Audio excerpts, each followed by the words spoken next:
तो सुभाष जी, मैं आपको बताता हूं मैं आईपीएस कैसे बना जी। तो मेरा आईपीएस आईपीएस बनने से कोई वो नहीं था, सिविल सर्विसेज से मेरा कोई लेना देना नहीं था। I was not expiring to become any civil servant. जी। तो मेरी इच्छा थी कि मैं रेलवे इंजीनियरिंग में इंजीनियरिंग सर्विस के थ्रू रेलवे में पहुंचूं। जी। तो 1981 में एग्जामिनेशन दिया, मेरा सिलेक्शन हो गया रेलवे में, जी। पहले अटेम्प्ट में ही। राइट।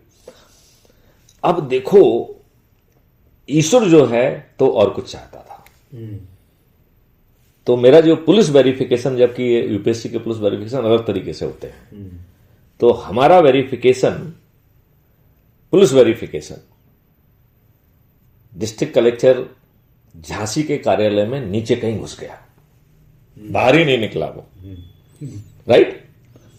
तो आई वॉज वेटिंग कि जब ये आएगा तब जाऊंगा। इस दौरान मेरे 27 और जॉब लग गए।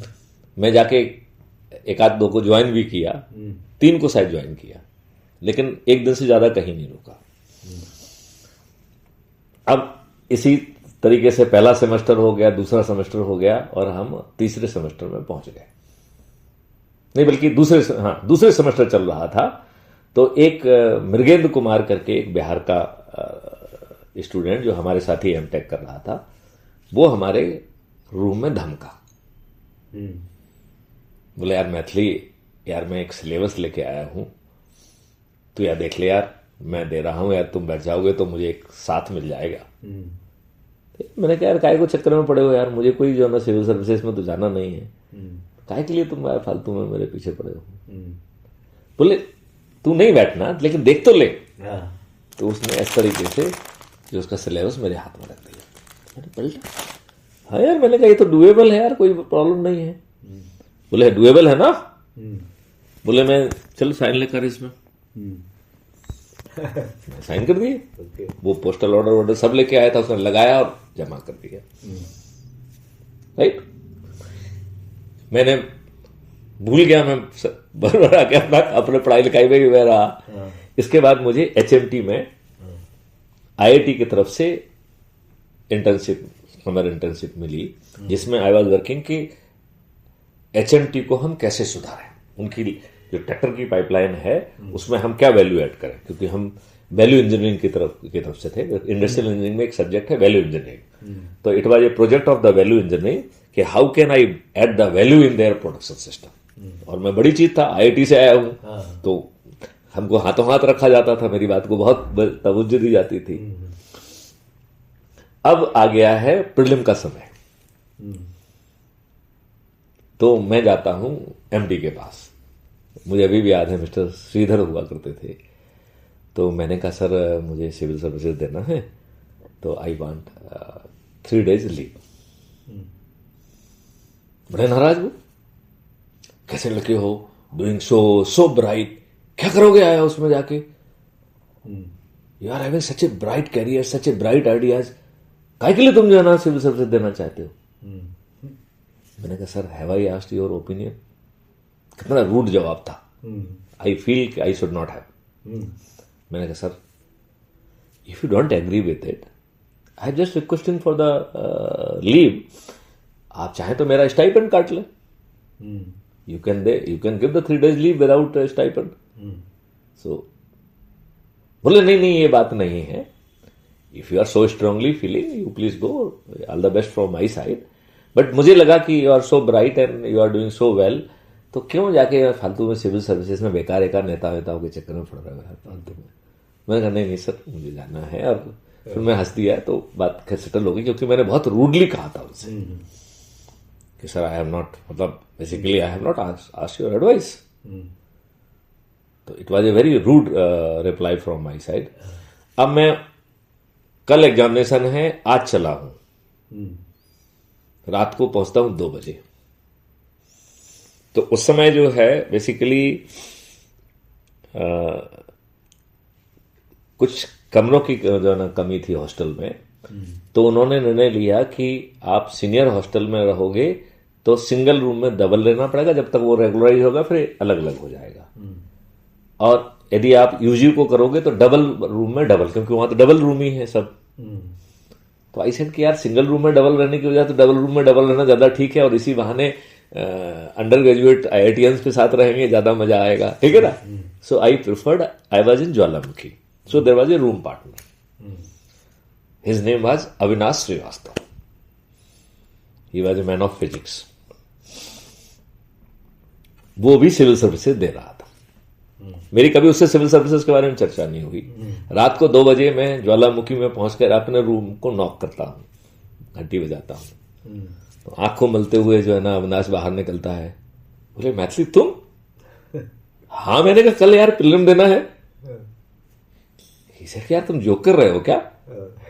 बोले ऐसे प्रीलिम कोई देता है यार? तुम तो यार हाँ कोई पढ़ाई नहीं कुछ नहीं और तुम कह रहे हो कि मैं प्रीलिम देने आ रहा हूं कल. बोले यार डोंट जोक एट यार, मतलब you will unnecessary waste your attempt. देखो यार मैंने कहा अविनाश तुम समझने की कोशिश करो, मेरा ऑलरेडी रेलवे में सिलेक्शन हुआ है, मैं रेलवे ही मैं जाना चाहता हूं, राइट. ये तो मैं वैसे ही दे रहा हूं. यदि मैं अभी नहीं दूंगा तो कभी नहीं दूंगा, तो मेरे सभी अटेम्प्ट खराब मतलब बेकार चले जाएंगे. तो एक अटेम्प्ट खराब ही कर लेते हैं. बेचारे किसी ने फॉर्म भरवाया है तो एग्जामिनेशन देने में क्या दिक्कत है, राइट. तो प्रीलिम में बैठ जाते हैं, राइट. मतलब वो मुझे कह रहा है कि भैया क्यों ऐसे बैठ रहे हो? लोग सालों ट्रेनिंग करते हैं. वो भी कह रहा हूं. अब सुनो ना, बिना प्रिपरेशन के बिना उसके बैठ जाते हैं. अब रिजल्ट निकलता तो मुझे बड़ा क्लियरली याद है कि इंडियन एक्सप्रेस में निकला था. उनके पास स्पेस की कमी थी, तो चूंकि मैंने तो लास्ट में भरा था तो मेरा काफी बाद में नंबर था, तो उन्होंने आधे नंबरों को छापा था और उनके पास स्पेस कम होगा तो उन्होंने कहा कि कल बाकी बचे हुए जो है ना कल छापेंगे. I very clearly remember. और मैं दिल्ली में हूं और मेरा रोल नंबर उसमें नहीं आया है, क्योंकि उस तक वो पहुंचे ही नहीं अभी तक. उसके बाद के रोल नंबर कल छपने वाले थे. मैं चाहता तो दिल्ली में हूं, सीधी बस जाती है, जाके यूपीएससी जाके देख सकता था. बट मैंने डिसाइड किया नहीं, काहे के लिए परेशान होना, अपना नंबर तो होगा ही नहीं. सीधा कॉन्फिडेंस कि अपना नंबर तो होगा ही नहीं यार, काहे के लिए परेशान होना है. मैं नहीं गया. अगले दिन छपा तो उसमें मेरा नंबर. अब मैंने कहा यार प्रिंटिंग मिस्टेक तो नहीं है कहीं. ठीक है ना, सीधा कॉन्फिडेंस. यार तो प्रिंटिंग मिस्टेक लग रही है ये तो. जब वो उसको सेकंड में पढ़ा तब मैं बस पे बैठ के यूपीएससी में ये देखने गया कि सच में ये नंबर है क्या. था वो तो, राइट. दैट्स हाउ जो है you see me as a police officer. अब आप ये बताइए. नो, फर्स्ट अटेम्प्ट में I got in up to the interview, right. और मेरे बहुत अच्छे मार्क्स थे, लेकिन सम टोटल में I could not make it. मुझे उसमें वो मिला था, कोई सर्विस मिली थी जो कि हमारे, देखिए हमारा तो कोई उद्देश्य नहीं था तो वो उससे कोई मतलब नहीं, लेकिन हाँ मतलब it was not a good rank. तो मैंने इंटरव्यू भी दिया, उसमें वो भी आया मुझे. I got the some offer, कोई जूनियर टाइप का, जिसमें मुझे कोई रुचि थी नहीं. अब इससे जो ना रुचि बन गई तो दूसरी बार भी दिया. अब जो है, अब देखो कमाल देखो, इस सिविल सर्विसेज के लिए मैं जाता हूं डीएम ऑफिस में. तब तक हमारा जो है, क्योंकि इंटरव्यू तो सब दिया है, तो हमारा police verification as a IAS IPS officer के बतौर अब पहुंच जा रहा है डीएम कार्यालय में. और हम डीएम कार्यालय में क्यों जा रहे हैं? अपने रेलवे इंजीनियरिंग सर्विसेज का उसको देखने के लिए. तो जैसे ही मुझे देखते हैं वहां का पूरा स्टाफ कहता है अरे आपका तो सिलेक्शन हुआ है. अरे मैंने कहा मैं उसके लिए नहीं आया हूं. तो फिर किस लिए आए हैं? मैंने कहा यार मेरा पुराना सिलेक्शन पड़ा हुआ है, वो अभी तक आपका पुलिस वेरिफिकेशन नहीं पहुंचा है उसमें. तो उन्होंने पूरा स्टाफ लग गया, सब फाइलें नीचे पटकी, नीचे फंसा हुआ था, वो निकला और फिर उन्होंने भेजा. अब आपको नहीं लगता है कि वो पुलिस वेरिफिकेशन कॉस्मोस डिजाइन के तहत फंसा था? इतना टाइम उसको मिल गया है. नहीं तो ना तो हम एग्जामिनेशन देते ना कुछ होता. रेलवे इंजीनियर बन के जो है ना, हो सकता है चेयरमैन रेलवे बोर्ड बन जाते, लेकिन IPS ऑफिसर तो नहीं बनते. ठीक बात है ना? ठीक है. लेकिन डेस्टिनी को तो ये बनाना था. अब आप ये बात महसूस कर सकते हो कि हर चीज जो हुई है इट वाज कॉस्मोस प्लांट. बिल्कुल. मुझे अच्छी लगी हो, मुझे बुरी लगी हो, लेकिन इट वाज, आज हम उसका रिलेवेंस देख पा रहे हैं कि वहां मुझे क्यों पकाया गया. शक्ति काम कर रही है ऊपर से. नहीं, उस समय मुझे बुरा लगा. हाँ. लेकिन आज आई कैन फील कि क्यों ऐसा हुआ।